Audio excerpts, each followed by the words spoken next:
Hi, everybody. Today we're going to talk about the Shroud of Turin, which has become a very interesting topic to me. And it's recently, actually, I just looked into it as of the last few weeks. And so I'm happy to be here with an expert in the Shroud of Turin, who's Joe Marino, who has been looking into it since 1977.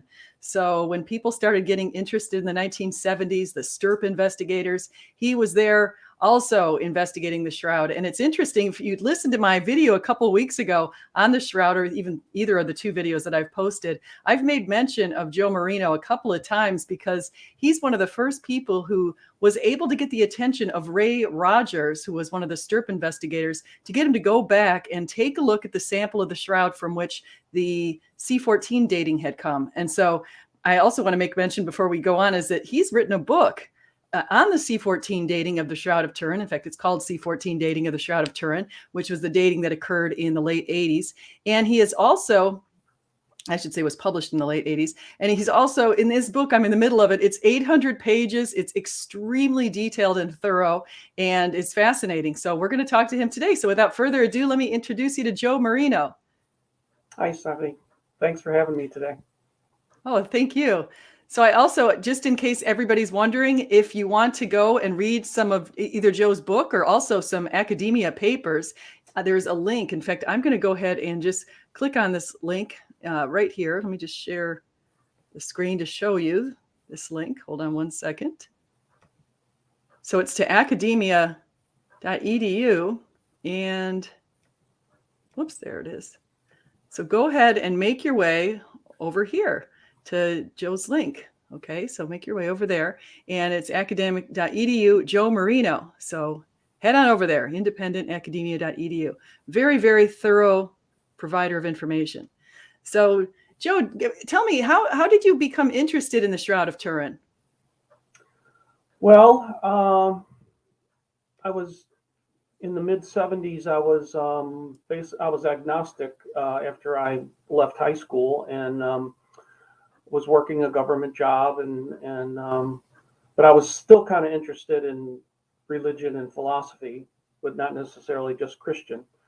So I actually took a few years break after high school and a couple years of college. I was so tired of academia. It seemed like for 2 or 3 years, all I read was, the sports page and the comic strips.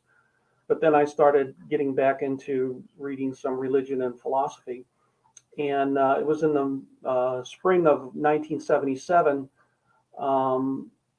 Whenever I'd go to a bookstore, I'd go to that section first. And I went to Walden Books in St. Louis, my hometown, and saw a paperback called it had a picture of the Shroud face on the negative, and it said, "Is this the face of Jesus Christ?"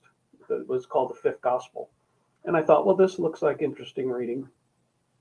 So I bought it and took it home and read it in one sitting. It was just fascinating. And that was the year before the STURP team, Shroud of Turin Research Project, was given access to study the Shroud for 5 days, 120 hours. And even in 77, before the STURP examination, there was, a fair amount of material. The Shroud was pretty well known in Europe for many centuries, but not so much in the United States. But even based on the information we had in 77, it seemed pretty convincing to me that it was probably authentic. So I started going to the bibliography and started collecting any of the books and articles I could find, and then started collecting them and got some slides from the Holy Shroud Guild. And then eventually in the early 80s, I started lecturing on it. And then I started going to conferences and corresponding with the scientists and researchers. And now I have probably one of the best, I'd say, top 3 personal English language collections of materials in the world on the Shroud. Wow. Wow. Yeah. And I have to say, up until just a few weeks ago, I actually was watching this non sequitur channel, and I saw a person being interviewed on that channel. Now, the channel is run by a couple of agnostics. And what was interesting is they had the Shroud of Turin expert. And I was thinking to myself, I'm sure they have somebody who's going to debunk it. So I'm just going to listen out of curiosity and see what they have to say. And I started listening, and suddenly Steve McRae, who's leading the channel, he said something like, so you believe that the Shroud of Turin is the burial cloth of Jesus? And the fellow said, yes, I believe this. And I thought, ooh, now this is interesting. How did he? And so Steve goes, oh, I didn't know that. So he didn't put him on his channel, realizing what this person Yes, actually I believed. saw that. I noticed that too. I found that really interesting. Yeah. Yeah. So then I thought to myself, wait a second, could this actually be real? I thought for sure it had been debunked in 1988 or whatever year that was. And so I started looking into it, and I found that shroud.com, run by Barry Schwartz, who was one of the STURP investigators. And I started reading a bunch of papers on it. And then I started watching videos on it, and I was watching those while riding my bike. And I heard somebody mention your name and how you came up with Sue Benford. You and Sue Benford had questions about that little teeny corner where they took the carbon-14 dating in 1988. And you thought, or you proposed in this very detailed paper, that it could have been added in a little bit later. So did you want to let everybody know what I'm talking about with that? Yeah. Well, after the dating, people were trying to come up with all these ideas of why the C14 was off. And that wasn't just, a stretch, because most shroud proponents will tell you that if they've studied it in any depth, that most of the evidence points to authenticity. So, there's this sort of misconception about C14 datings that they're, foolproof and infallible, and that's just really not the case. They often throw C14 datings out for even if they don't know the reasons that it was off, that they were off. So the C14 is normally used as a confirmatory test. They have, might have 5 or 10 other means of dating something, and if the C14 matches those other means, they say, okay, then that's probably accurate. If it doesn't match those other things, they just throw the dating out. It's just not, in science, you don't accept one test and throw out 100 that point in the other directions. That's just silly. But in the case of the Shroud, that's what happened. So my late wife, Sue, was looking at some very good close-ups of the C14 corner, and she thought she saw some discrepancies in the weave and things, and she said, we ought to look into closer to see if some repairs were made. And since I had that great collection of mine, we started, looking into the materials I had. And we weren't actually the first people to come up with the idea that a repair might have been done. I had read various things over the years, and because I read everything on the Shroud, and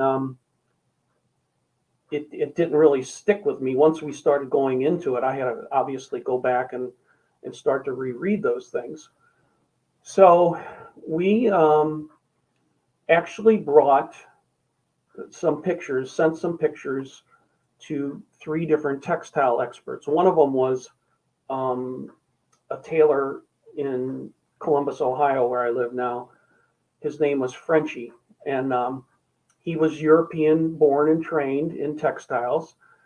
And Sue actually brought him a close-up of the C14 corner, but didn't tell him that it was a picture of the Shroud. She just said, what can you tell me about this? And he basically said, well, it looks like there's been some manipulation done in the cloth. So we thought, well, that's interesting, but one expert's really not enough. So we sent the pictures to 2 other textile entities, one in Albany, New York, and the other one in Ireland. And both of them, again, did not tell them that it was the Shroud of Turin, because that can bias somebody's opinion. So the other 2 both independently basically said the same thing, that they saw signs of manipulation. So then we thought, we got 3 independent textile experts who were blinded to the fact that it was the shroud, and all three of them said that they believed that there were some manipulations or repairs in the area. So then we just started really digging into the material and found some writings by Italians that said, one Italian said, I believe there's been more repairs done on the shroud in its history than has been documented. And we go, there's a big clue. So we put together a paper that we presented at an international conference in Oviedo, Italy in August of 2000. And Barry Schwartz, who, as you mentioned, was on the STURP team, he was the documenting photographer. And he was sitting in the front row. And after we delivered our paper, he came up to us and asked us if he could publish our paper on his website, shroud.com. And we said, sure. So Barry published it.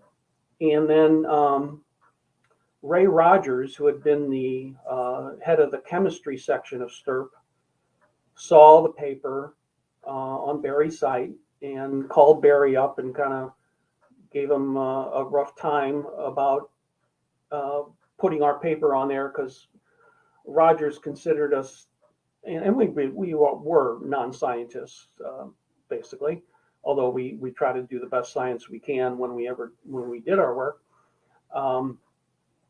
And Barry, kind of defended the fact that we did do good science in our paper. And Ray said to Barry, I've got tape samples from the main part of the clock, which he had from 78, which he was entitled to keep according to the agreement. And he also had samples right next to the C14 area. And he says, I can prove those people wrong in 5 minutes. And Barry said, well, go for it, Ray. So about an hour and a half later, Ray called Barry back up, and he said he had settled down quite a bit. He says, I can't believe it. And he says, I think they're right.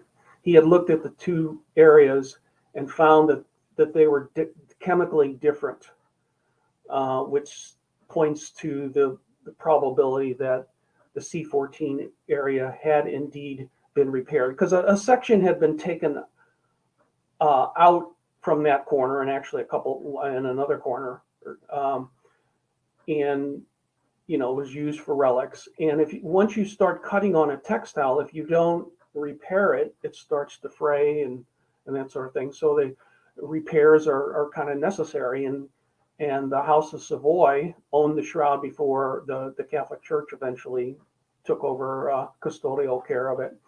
And the owner at the time, Margaret of Austria, had access to the best weavers in Europe, and they had worked on tapestries and stuff, and they certainly would have been capable of incorporating what's called a French invisible reweave, which was very well known at the time and is still done to this day. And so I've continued to write. Sue and I wrote several papers on it, and I've continued to update the paper. One of my papers on academia, in that link that's posted, has a paper that was presented at a conference in Canada in 2019, and I'm in the process of updating it now. And I was hoping to present that updated paper at a conference in Washington, D.C. At the end of July, but that conference is not going to happen. But we're still hoping to have a conference probably in St. Louis in August of 2023, but we haven't started to plan that. But hopefully I can present the updated paper at that conference. Yeah. So in case that is a great history, and it's really interesting how Barry Schwartz at this conference in Italy was able to get together with you and publish on his website. And that, of course, led to Ray. And I just want to go back to start a little bit from the beginning for just a second, because in case people don't know what we're talking about. So the Shroud of Turin is a burial cloth we believe that Joseph of Arimathea buried Jesus and wrapped him in this linen cloth. It's said in the Gospels that he was wrapped in a linen cloth. And the interesting thing about the Shroud of Turin, there's a bunch of interesting things, but they have not figured out how this image got onto the cloth. And they have figured out that the image is not made of paint or dyes or anything like that, or any technology that anyone in the medieval times would possibly be able to come up with. There's a number of reasons that have linked the shroud to Jerusalem, such as pollen from the area and the dirt that was on the image's nose and feet, heels. And so we've got that. The dirt actually has limestone in it of a kind that's unique to Jerusalem. There's a number of other reasons that I've given in previous videos, and that Joe Marino has also identified, that have linked the shroud to a much earlier time. According to Gary Habermas, I haven't been able to find this study though, but Gary Habermas said there was a 1982 dating that gave 2 dates, carbon-14 dating of the shroud. And he said one was give or take right around the year 30, and one was give or take right around the year 70. And so that would put the shroud at a much older date. And the other thing I want to mention, so this is this 14 by 3 burial cloth. And what happened was this group of investigators got together and they got the church to agree to take this little portion out of the bottom left-hand corner. And that's the portion that Mr. Marino is saying that was added in later, grafted in, if you will, in sort of an invisible way that was used in those times. Like kings used that to repair their own robes and that kind of thing. And so I just hopefully brought you up to date if you're not familiar with what this entire topic is. But I have Joe Marino is a great reference, because again, he's been studying this for well over, gosh, what, 40 years? 45 years now. Yeah, 45 years. So he's got a lot of evidence. So, and if you guys have questions in the chat, I want to say hi to all of you in the chat really quickly. Utopia Buster and Evidence and Reasons, Sal. And let me just really quickly say hi to people. LB, I see you here. Slam RN, Sahi Luke. So great to see everybody. Welcome. Rebuke and Reprove is here. So anyway, so Joe, what do you think people would need to know about the shroud that you might know that maybe is not out there? Well, first of all, can I make a correction or clarification rather on one of the dates you mentioned from that? Oh, please do. Please do. Habermas.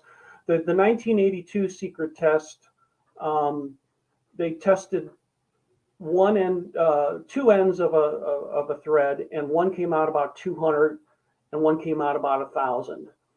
But oh, okay. Al Adler, who was the blood chemist on the team, didn't really trust too much the validity of those tests for a variety of reasons. I mentioned that test in I think several of my papers. One said, will there ever be future testing on the shroud? I may have mentioned it there, and a couple of the others. So people can check that out. There's a whole paper on the radiocarbon dating and a bibliography of, and I have it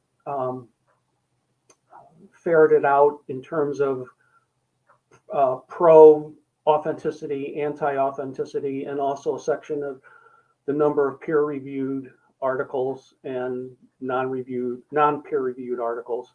So it's pretty organized, so people can check that out. I think it's kind of hard to narrow down in any podcast or video or any, I've been doing, like, as I say, 45 years, and I've just got things just popping out of my head left and right because there's just so much information about it. But I think one of the most impressive aspects is the fact that the 1978 STURP team, that team was made up of mostly men and women who were in the US's nuclear and space programs. So these people helped build bombs, they helped put men in space, and their mission was to try to find out how the image got on the cloth. And guess what? They weren't able to do that. They were just totally stumped. Several of them, including Ray Rogers and Barry, thought that they would spend 30 minutes, find the paint, and pack up and go home. They concluded that there's real blood on the shroud, that the image is the image of a scourged and crucified man, and it was not the product of an artist. So I think any study of the shroud really needs to start with what STURP did, their papers. They published in something like 24 peer-reviewed journals. And you really have to start from there. There's so many skeptics on the internet that have done little or no research, who make all sorts of pronouncements about its authenticity without having basically done an ounce of homework, and certainly not having read all the STURP papers. But I think it's really just the combination of all the data. STURP conservatively alone spent probably 250,000 hours analyzing the data. And if people of that ilk cannot find out how the image was made, what chance do the rest of us have, So it's got three-dimensional or topographical information, really. 3D is sort of not quite the right term, but people generally use that.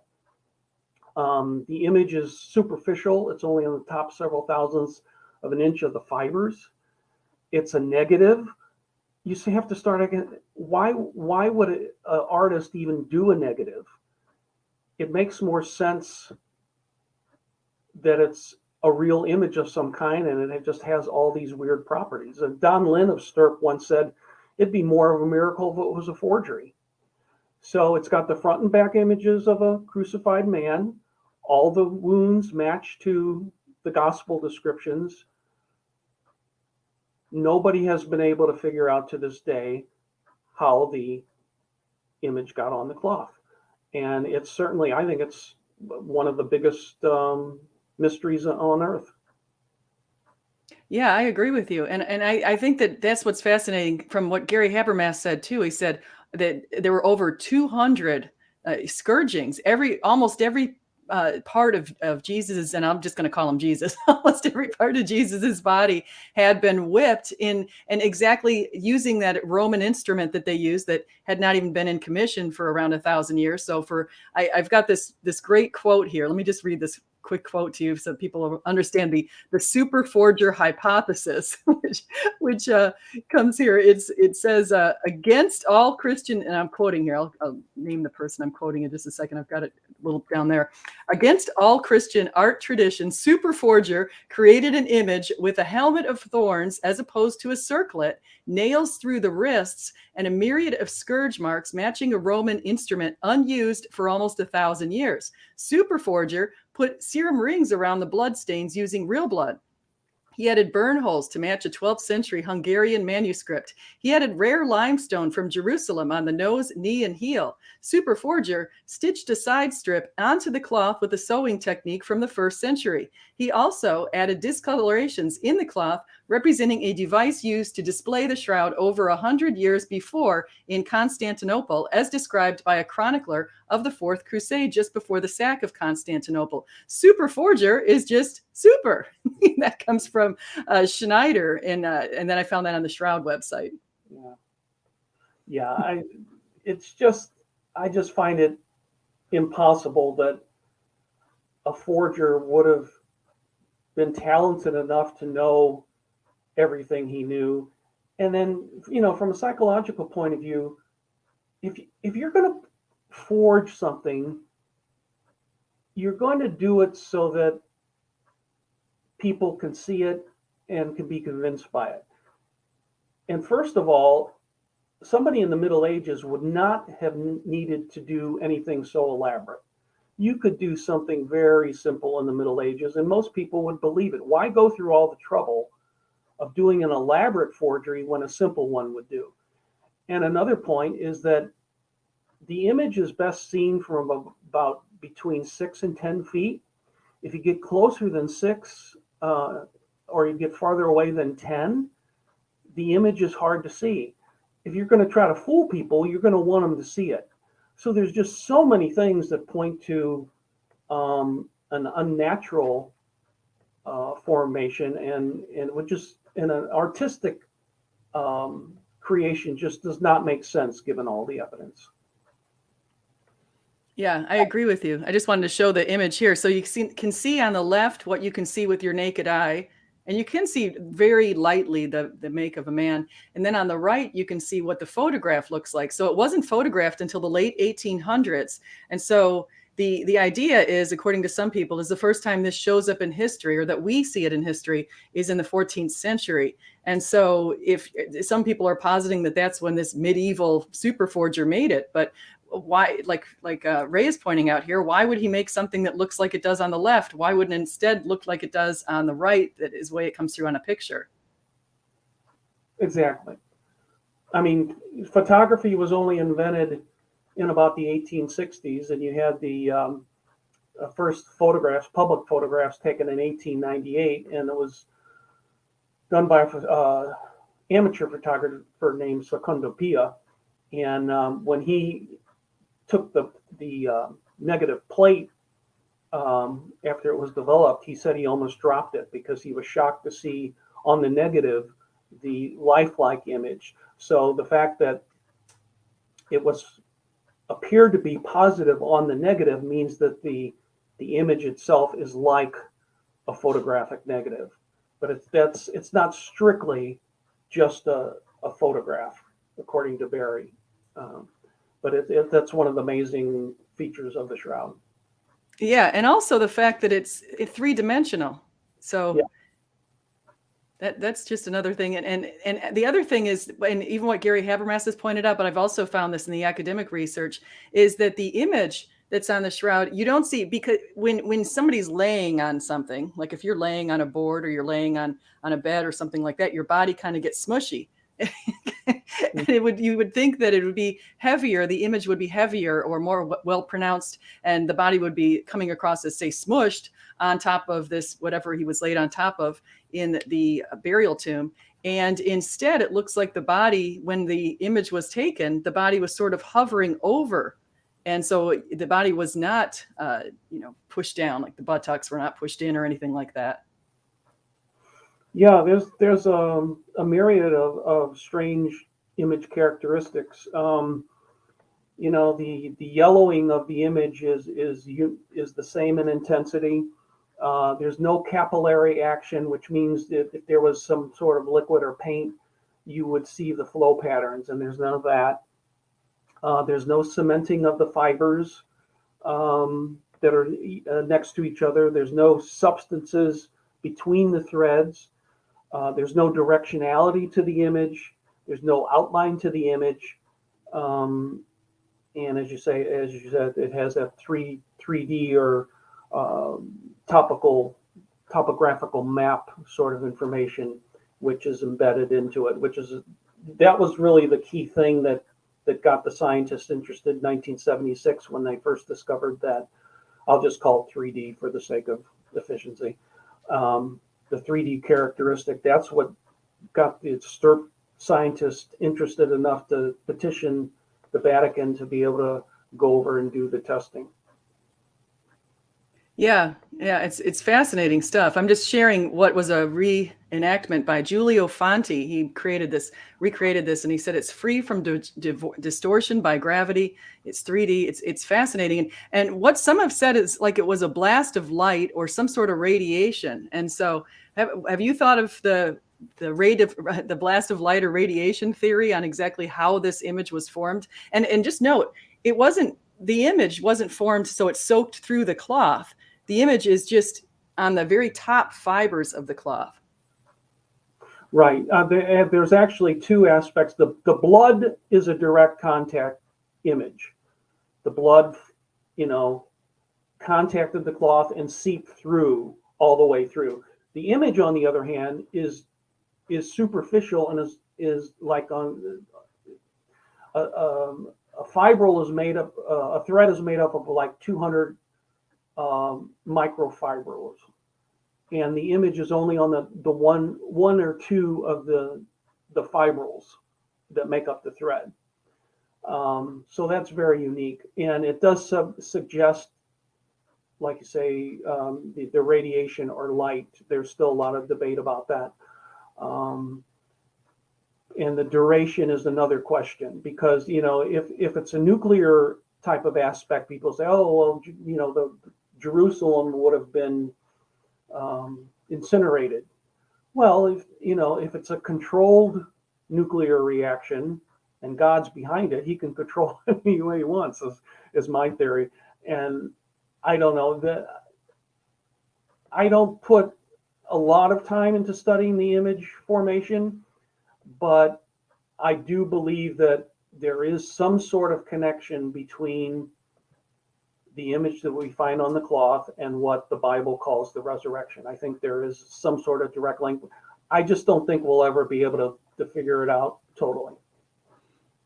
Yeah, I agree. So I'm showing you this, what this is. These are images that appeared on buildings and walls in Nagasaki and Hiroshima after the atomic bomb. So you can see that somehow the images of these people projected. So some people have taken that and thought that somehow that's related to the way Jesus's image appeared in the shroud. Yeah, I think that's a valid analogy. Some Italian scientists did some work in 2010, and they used excimer lasers on a control piece of sample, and they blasted a laser on a piece of cloth for 1/40 billionth of a second, and they were able to approximate the coloration and the depth penetration on the cloth.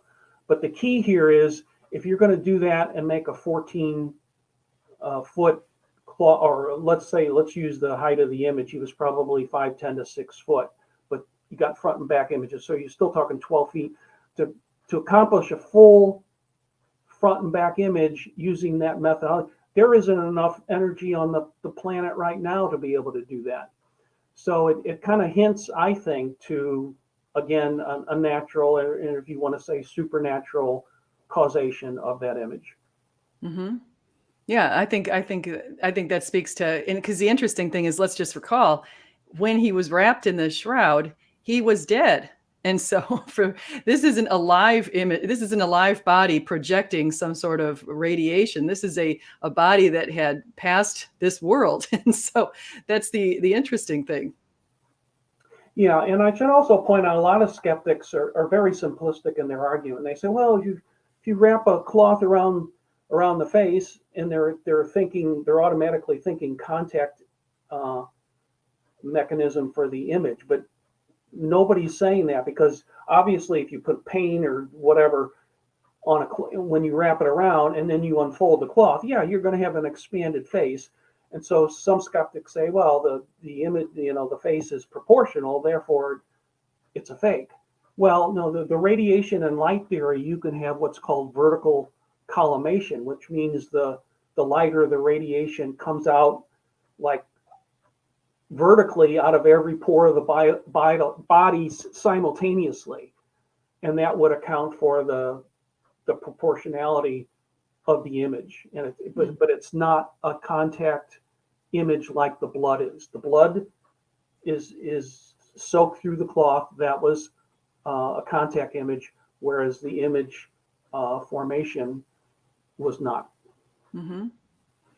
And the other thing that I've seen in different studies has to do with the initial publication in 1988, and 1989 actually was when the publication came out in Nature, when they talked about radiocarbon dating, is what other studies recently have called egregious heterogeneity, meaning that there were so many differences between the cloth that was taken in these 3 different labs and analyzed that it should not have been used for carbon dating.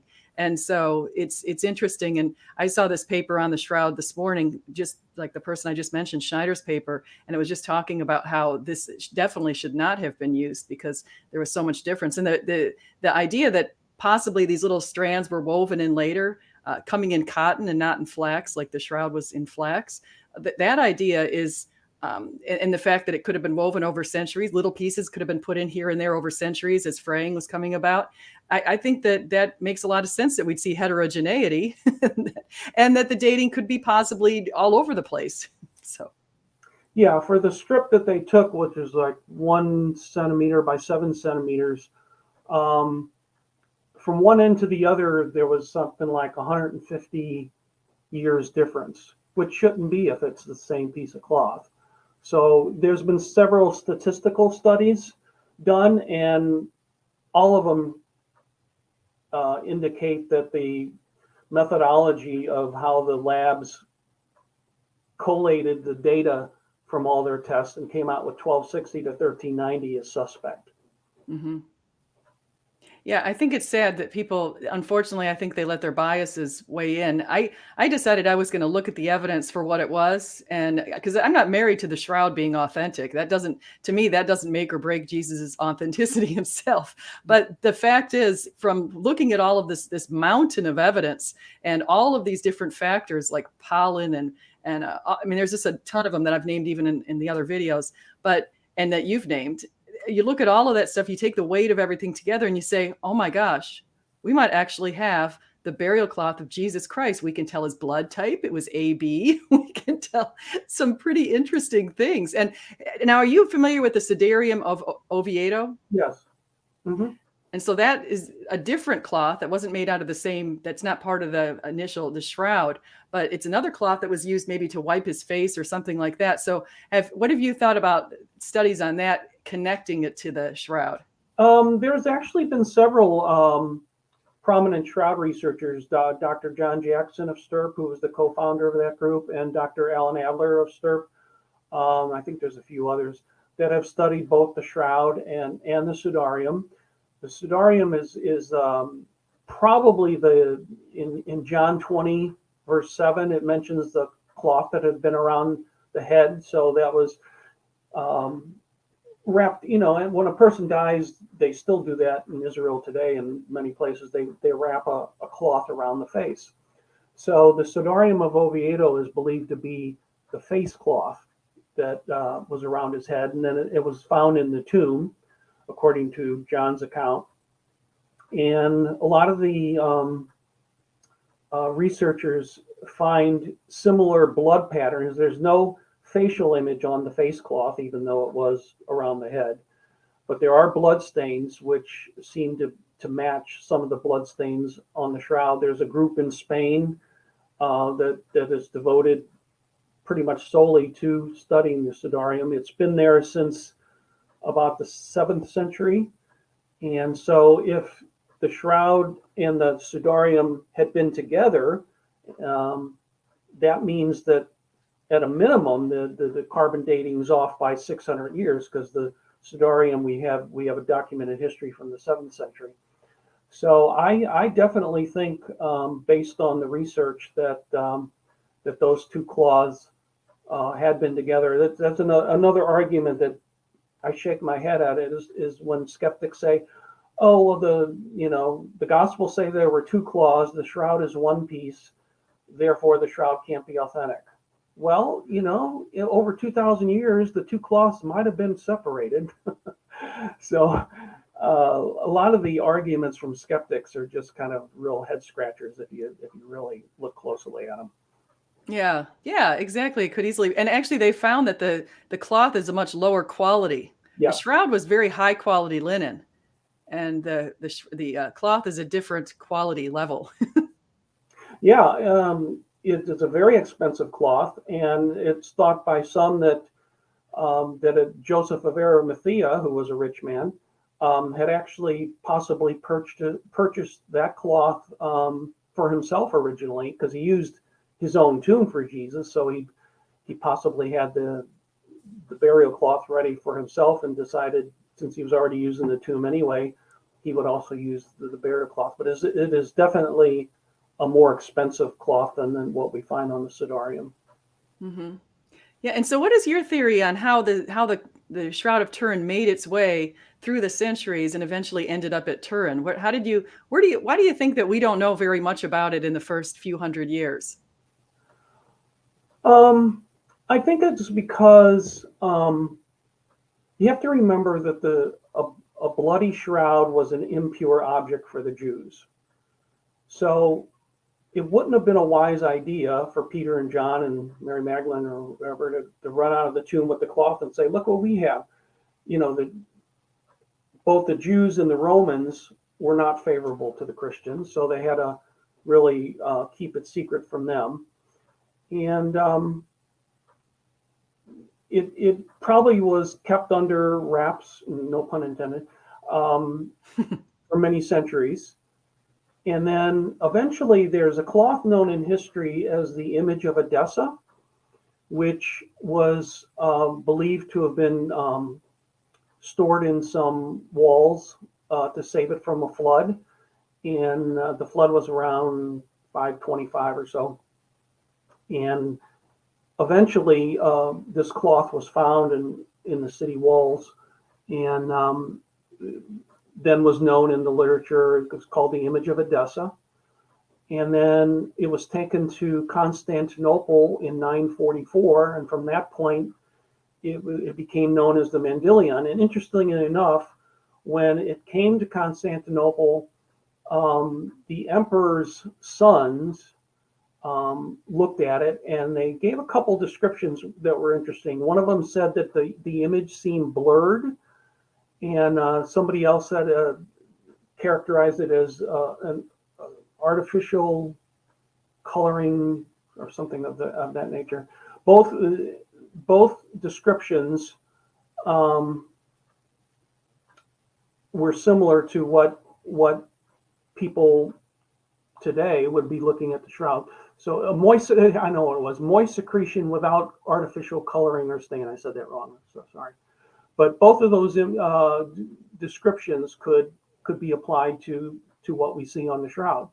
So then it was in Constantinople from 944 to 1204, and then it was sacked by the Crusaders in the Fourth Crusade. And then it was believed to have been kept by a group called the Knights Templars. And around 1355, a French knight named Geoffrey de Charnay ended up with the cloth, and he was a descendant of somebody that had been in Constantinople in 1204. So there's probably a connection between, the sacking in 1204 and Geoffrey ending up with it in 1357. And so it was first called the Shroud of Lorey, France, Lirey, and then it went to Chambéry in France for a while, and it was in a fire there in 1532. And then the Poor Clare nuns did some repair work in 1534.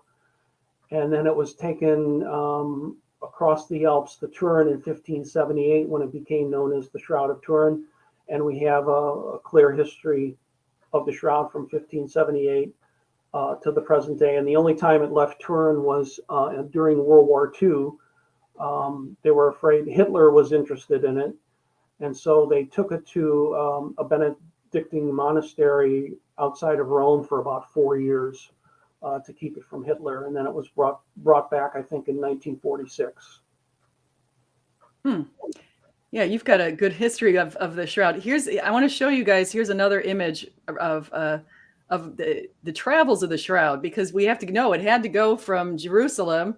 It was probably over in Constantinople. Now, here's the interesting thing. The fibers that they found on the shroud, and they do this with tape samples and other ways to take a look at the pollen and other things. You can hopefully see this right here, these little circles. This is a world map.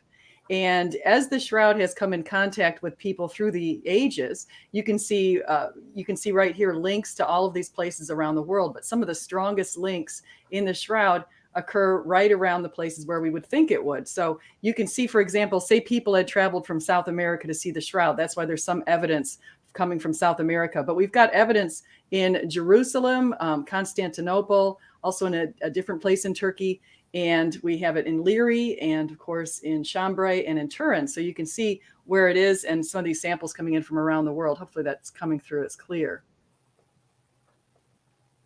But anyway, the bottom line is that we do have evidence from Jerusalem, for example, and pretty specific in the pollen and some of the stuff found on the heels, knees, and feet. And so I just wanted to point that out. I'll stop sharing that right now. Hold on. So, Joe, in the book that you wrote, now, if you guys haven't had a chance to pick up his book, he's written a book on 800 pages, and he has even a lot more information that you can find on academia.edu under his name, Joe Marino. But in the book that you wrote, the C14 Dating, it looks like there's kind of so can you speak to, first we had the STURP researchers, and then there was another group of people who were in control of some of the labs and other places. And there was a little animosity between these groups, and some trying to discredit the others and that sort of thing. So initially you said they were going to look at 7 different labs, and there were going to be samples of the shroud to carbon date them taken from a number of different places on the shroud. But it turns out that it ended up only in 3 labs and 1 sample that was cut up in several places for these 3 labs. Can you speak to how that, I know it's a very long story, so you don't be able to give the whole story because you have to read the book, but like this character called Gove and all these other people in it, it kind of reads like a soap opera in some ways because of the way these people were interacting with each other. Right. Yeah, it is very complicated. So in 78, STURP did all non-destructive testing. And they would have liked to have done C14 at that time, but that they would have had to destroy too much of the cloth to do the C14 test. So they sort of delayed that. Then in the late 70s, Harry Gove, who was from the University of Rochester, he and another researcher in Canada, I believe, came up with a new method of carbon dating that would require, only a few threads as opposed to a big chunk of the cloth. So it was called AMS, Accelerator Mass Spectrometry. And it was only invented in the late 70s. STURP did their research in 78.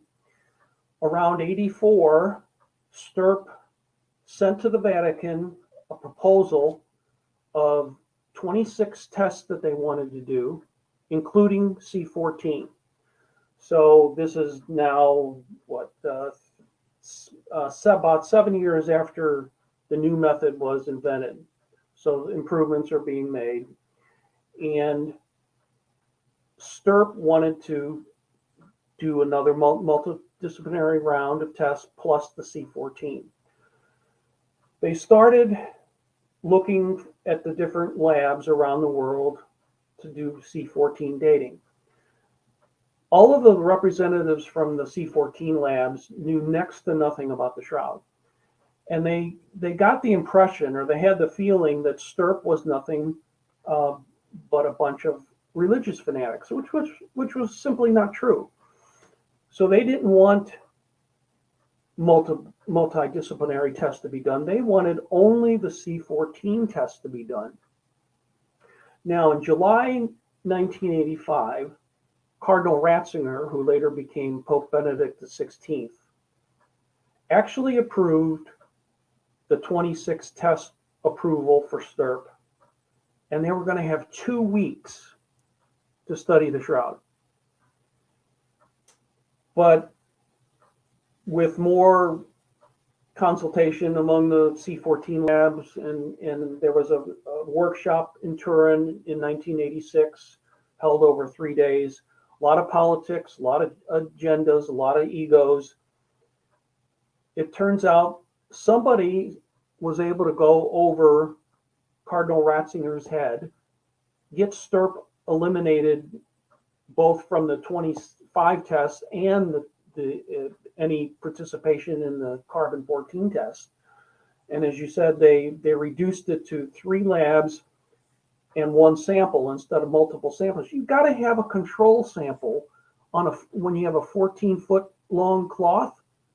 If you only take 1 sample, you don't know if that area is representative of the whole cloth. That's why you need to take it from several areas. But no, they took it from the worst corner. Several people told them, do not take it from that corner where a chunk was missing and there were possibly repairs. But since that area had already been cut on and they didn't want to, make another cut or tear in the cloth somewhere, they decided to take it just from that area, which was a big mistake. And STURP had the most experience with the shroud, and they were eliminated. And then the C14 labs were supposed to not consult with one another, and they apparently did. And as I said, when they collated their data, they came up with 1260 to 1390. Now, the one fact that they did know about the shroud was that it historically surfaced around 1357. Now, this is purely speculation on my part, but I think they were going to make darn sure that the date range that they had would include 1357 to match up with the history. And of course, 1260 to 1390 to 1357 does fit in there, but it doesn't match with all the other data. And speaking of data, in all scientific experiments, once a scientist has completed the experiment, they release the raw data. Interestingly enough, when researchers asked the labs to release their raw data, they wouldn't do it. And in 2017, a French researcher filed a Freedom of Information Act to get the data from the British Museum, and they finally released it only because of that. And then another one of those statistical studies was done from that, and they, like the other studies, indicated that the figures that the labs came up with seemed very suspicious from a statistical point of view. Mm-hmm. Yeah, and even the way that nature changed around the way that they had worded a few things, that's kind of strange too. But I've got a few questions here, so we are taking questions, and so let me. Here's the quickest one, but then there's a couple others that might require more explanation. But is Harry Gove still around? So Slamoran says, Susan, and she says he made a good bad guy for the book. No, he died around 2002 or 2003, somewhere in there. But if you read his book, it's like he was not a diplomat. He admitted that. He admitted he was trying to get STURP out. He had no tact whatsoever. I mean, he just said and wrote what was ever on his mind. His book's still available if you want to get it. Originally, it sold for about $35, but I think you can get it, probably $10 or less on Amazon. It's well worth reading and reveals a lot of the politics, egos, and agendas that I mentioned. Yeah, and so that gets to the other questions with the egos that Susan also says, and I also have this question from Evidence and Reason, Sal, my friend here, but it says, any women involved with the dating of the shroud seemed like there were too many egos involved, and she said man eagles. It was mostly men. I can remember there were a couple women involved, but none too prominently. The men like to hog all the credit. And Sal wants to know about the Veil of Veronica and the connection there. The Veil of Veronica, there's one in Rome. It doesn't have an image on it. They bring it out, is it once a year or something? There's a Jesuit priest who died recently that believes there's an image in Montepello, Italy, that he thinks is the Veil of Veronica. There's several different versions of it. Even the name Veronica is interesting. It's made up of Vera icon, which means true image. So I think the name is sort of possibly a giveaway that it's an ideological story meant to, if the shroud was folded up and we only saw the face, they came up with a story to say, oh, Jesus was on the road, on the path of Calvary, and woman wiped his face, and they gave her the name Veronica. I don't put much stock in that. The Montepello image looks artistic to me. It supposedly has some very unnatural qualities to it, but there is an image on that veil. Pope Benedict XVI was a big devotee of it. but it looks artistic to me, and I'm not sure about those strange qualities that they have. But I think between what we have with the shroud and the Sudarium of Oviedo, I think both of those are bona fide. Yeah. Yeah. The other thing that I just wanted to point out that oh, what's his name? Shoot, the Harry Go. Schwartz, Barry Schwartz. Very What short. Barry?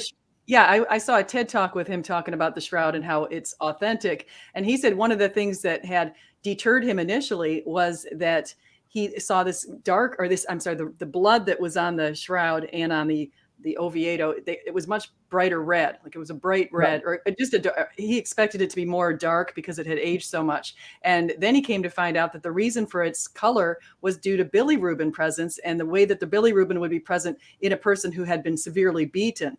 And so how would a medieval, jokester come around and put bilirubin in order to do that? Right.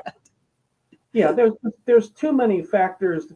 The shroud's too accurate anatomically and physiologically for a medieval artist to be able to know and incorporate those things and fool 20th and 21st century.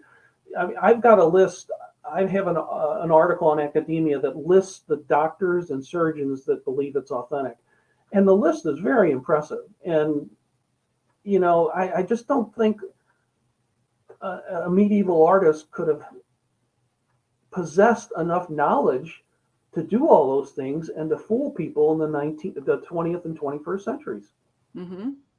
Yeah, I don't think so either. So in the book also that in your book, you talk a lot about, I want to see if I missed any questions. Hopefully I didn't. If you guys have questions, you can ask them. But do you think, in your view, do you think that they're going to eventually come out and allow us to do another radiocarbon dating, the new Pope, whichever Pope does replace Pope Francis? Do you think that it would be wise for them to do it, is I guess what I should say? That's a good question. I tend to think that they probably won't do another C14 test because there have been some other new types of dating techniques that have been invented since '88. And Giulio Fanti, who you mentioned before, he's looked at three of those tests, and he believes that based on a combination of the three different dating tests that he performed, that the shroud dates between I believe it was 200 BC and 200 AD. So I think since there were so many problems with the first C14 and we have new methods, I kind of doubt that they'll do another C14. I think they'll probably, if they date it, they'll use one or more of the newer dating techniques. Yeah, that's good. So Nathaniel Robinson says, regarding 3D data in the shroud, isn't this just translating the grayscale into points on a z-axis, which can be done with any art or picture that has shading for depth? Is that something that you've pondered? I mean, I'm no imaging expert or anything. From what I rely a lot on what the experts say, and the experts have all said and written that no other picture will yield the same qualities that the shroud image does. As I said, it was the thing that struck the STURP scientists initially, and there's been a lot of ink spilled on it, but from all the data that has been written about, the shroud image is utterly unique in terms of the topographical mapping or the spatial encoding that one gets using the 3D imaging technology. So there's a few different people who have talked about the 3D. Gill in 2018 is one of them. There's others that have talked about it. I'm trying to figure out where this came from in my little paper here. I don't know if you guys can see me moving the thing here, but I'll have to go back and look at exactly who. I've got White here, the Shroud of Turin Authentic. The other one's Tribb, 2006, Portrait of Jesus, the Shroud of Turin in Science and History. Again, anyway, those are just a couple, but Other people who have studied it include this other one with Riani, Atkinson, Fonte, and Crosilla 2013. They're the ones who looked at the authenticity of carbon-14 dating. Walsh and Schwab 2020. I'm just giving you a few more references here. And by the way, I do have an article on academia about it's a combination of the three of the most important qualities of the shroud, which is it's a bibliography for 3D, negativity, and superficiality, and it'll have many sources that Nathaniel can check out for the 3D. Good, excellent, that's perfect.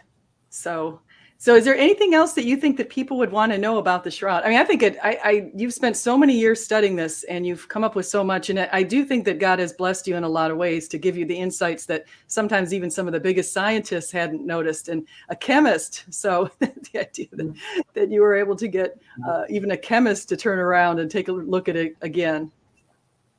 Yeah, he actually called us and he said we were part of the lunatic fringe. Ray spoke his mind quite a bit, but once he had the integrity that a lot of scientists don't have. He hated to admit he thought we were right, but he was interested in the truth. And, you know, a lot of people, I think it isn't so much about the actual evidence about the shroud as it is about people's worldview and where they think they stand with God. And I think their views of the shroud are biased by their where they stand on those big religious and philosophical questions. But like you say, I mean, the shroud's sort of a paradox. Like you say, if it was proven fake, it wouldn't bother most Christians. But on the other hand,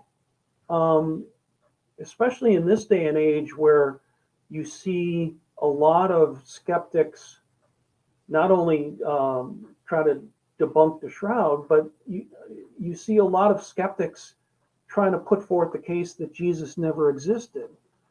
And maybe in the 16th century,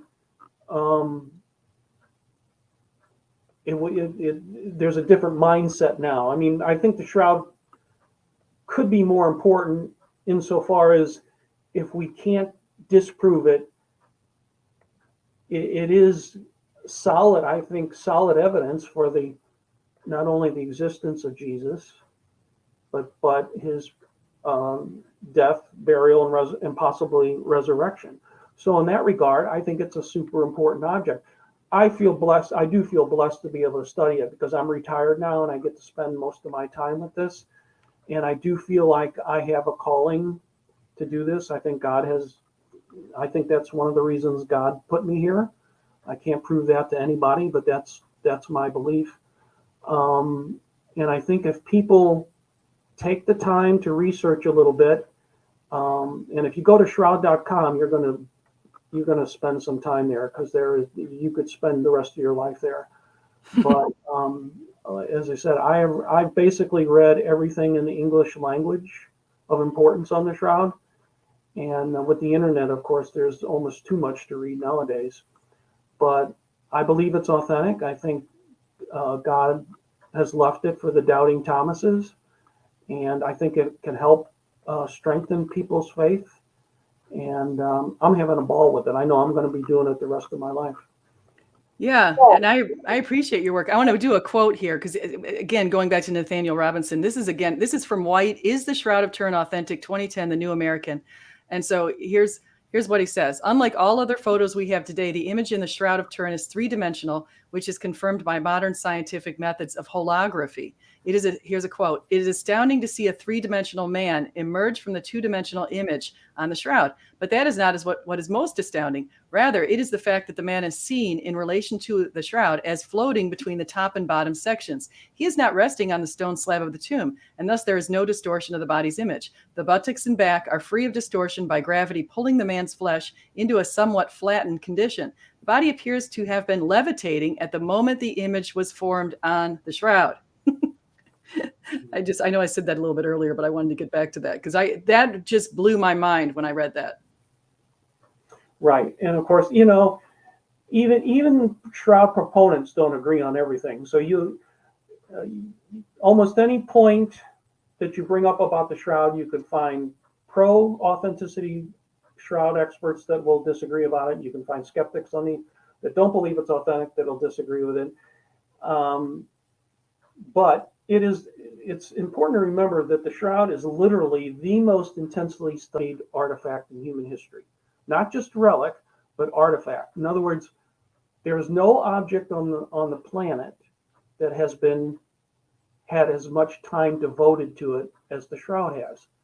And I will always maintain that, you know, if it was an artistic endeavor, would have been a darn good chance that the STURP team would have been able to find it. I mean, you're talking 40 brilliant men and women who who built nuclear bombs and put men in space.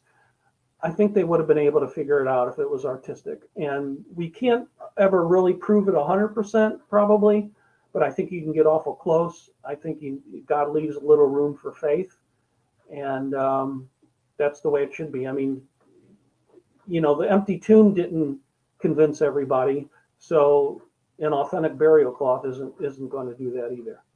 Yeah, just like what Jesus said with the parable of the rich man and Lazarus, a man could rise from the dead and you still won't believe. Right. So, have you seen that? My last couple of questions. I just want to know: have you actually been able to see the shroud? Because I know it's not out all the time for people to see it. Yes, I was fortunate enough to be able to see it both in 1998 and 2000 when I went to the exhibitions there, and so I got to within, you know, 10 to 15 feet of it. So it was quite a memorable experience. The next exhibition will probably be in 2025. I don't know if I'll go to that or not. Of course, it'll be my last chance, but I've seen it twice, so we'll see what happens a few years down the road. Yeah. So they let it come out and people just are able to walk. How does that work? So they bring it out. Do they hang it up on someplace, or how do you Yeah, get to they have see it in St. John the Baptist Cathedral. It's in a special container with bulletproof gas, and it's got argon and oxygen and you know the different humidity control, all that, and stretched out full length. So, and you don't get when you go through the line, they kind of push you through fairly quickly, but you can go on the back of the church and see it from a farther distance. You can stay there as long as you want, but the closer view as you queue through the line, you only get like 2 minutes before you have to move on. And then they show before you get in the line in the cathedral, they usually have like a room with a video kind of giving you background on the cloth before you actually get in there to see it. And do they let you take a picture of it? You're not supposed to take flash pictures, but people do anyway. They're afraid that the flashes will, you know, have a bad effect on the image, but people do it. Interesting. So everybody, please go buy his book. He's got C14 Dating on the Shroud of Turin. This is Joe Marino. He is, I know how thorough you are in investigating because you and I have both watched some of the same videos. Like you watched the non sequitur on the shroud. And then I was talking about your findings, you and your wife's, your wife's who's past findings on the shroud and in my video. And then all of a sudden you showed up in the chat on the first video. And I thought, wait a second, Marino, I couldn't remember your first name. I thought, no, there's no way it can't be the same Marino that I just referenced. I go back and I look at it and it is. So I think that's great. Can I tell you one last story before we go? Yeah, absolutely. Related to the C14. And this, again, this is speculation, but with 800 pages, like it's hard to narrow down the stories, but I'm going to tell one that I think encapsulates the strange things that went on. So in 1988, when they did the test, the report by the C14 labs was going to be in Nature magazine or Nature journal. And the C14 labs were surprised to learn that it was accepted to Nature before they even wrote a line, which kind of floored them because that never happens. And then another odd thing that they found was that Nature wanted to see the periodic drafts of their paper before they sent in the final version. That's another thing that was really odd. So I noted that in my book. And then when I was doing the overflow stuff that I put in my webpage and is now also on academia, I heard a podcast from a scientist in England that told a story that was really interesting and shed some light on that. His name was Colin Humphrey, and he wanted to write in 1983 for Nature an article called Dating the Crucifixion. I read him, Watkins and Humphrey, 1985. Yes, I think. I could be off. I'll check. It might have been a similar article, but I think this one was originally in 83, and it was called Dating the Shroud, and or Dating the Crucifixion, excuse me. And it was going to be no theology in it. He simply wanted to try to determine when the historical Jesus of Nazareth was crucified. The head editor of Nature at the time was a guy named John Maddox, who was militantly anti-Christian. He didn't want to run that article, even though there was no theology on it, because he was simply anti-Christian and didn't want to run the article. It was going to be the cover story, and he nixed that, and he was going to nix the article, but several people said, look, we've sent this out for review, and the reviewer said it's really good and should be run. So he compromised, and he let the article be run, but he did keep it off the cover. So how that links to the 1988 thing is guess who was the main editor of Nature in 1988-89? The same John Maddox. So what I think was going on was he wanted the report to be published if it showed that the shroud was medieval, and he wanted to see the drafts beforehand to see if where it was going. So once it showed to be medieval, he was happy to run it. But I think what was going to happen was if it was looking like it was going to come out first century, he would have pulled the article before Nature even ran it. Now that's speculation, but that's the sort of thing, if you like intrigue, there's stories like that, and they're not all speculative like that in my book. I've got hardcore data. I collected lots of rare documents on the shroud and have in contacts with people that know what was going on the inside. And there's a lot of solid data that things were not all on the up and up. That's really very interesting. John Maddox is really, I wanted to, that's not the logical, plausible, probable. We know a person who's his same name, John Maddox, but he's much younger than this person would have to be if he were the editor of Nature. But I just found, so there was Humphreys had the study in 1983 on the resurrection, and it was Waddington. It was Humphreys and Waddington in 1985 that also did something on that. So there might have been a couple of different studies, but that was the one that I initially read because I was trying to figure out what the date was of the crucifixion, because a lot of people want to say the year 30, but their study made a really good, compelling case for the year 33, which is what I've been using for years now. Yeah, from what I've read, the tip of the balance seems to go toward 33 as opposed to 30. Mm-hmm. Yeah, so there even earthquake evidence. So we have evidence in the Holocene Sea Basin for seismites in 33, which is right around the time when Jesus was crucified, of course. So that's another issue. So anyway, I want to say thank you, Joe. Everybody in the audience is say thank you.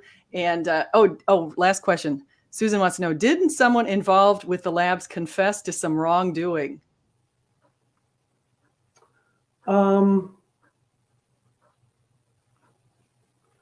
Not explicitly, although Michael Tite, who was the overseer from the British Museum, did finally admit that that the labs had consulted with each other when they weren't supposed to. But they broke several agreements. Arizona signed an agreement that they wouldn't let their spouses or any outside people into the dating, and they broke that when they let Harry Gove come in and observe with them. So, there's a lot of things like that as well. Yeah. Yeah, definitely sounds like, I mean, it's almost, now I'm not into the Da Vinci Code or anything like that, but it's real life Da Vinci Code. It's like just some of the secrecy and the behind the scenes, and it's some of the ways that you were able to get this data too. The interesting thing is that you read Gove's book, and he provides you a lot of he confirmed some of your hunches, I think. Like you'd have a hunch maybe about why Harry was doing what he was doing, and he would say it right in his book.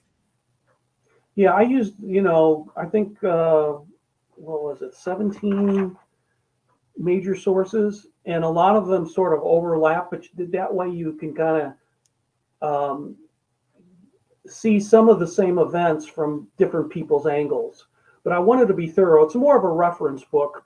I wanted to really record for history what actually happened, because there's just so much there, and people in the future aren't going to know the people involved, and the further away you get and the more people that were in the 88 dating and have died, it's going to be harder to put all this information together. So I wrote it as much for future historians as I did for the people of today. But it's a story that I think really needs to be told, and I think if people are intellectually honest and they look at the data, they're going to have to say, yeah, we can't bank on that C14 result to kind of disprove the shroud.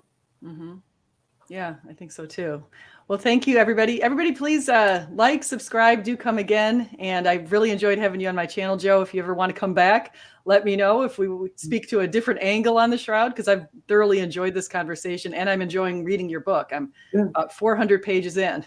Great. Yeah, I'd be happy to come back anytime. Great. Well, thank you. I'm going to go ahead and end the broadcast. So everybody remember, whether you eat, drink, or whatever you do, do it all for the glory of God.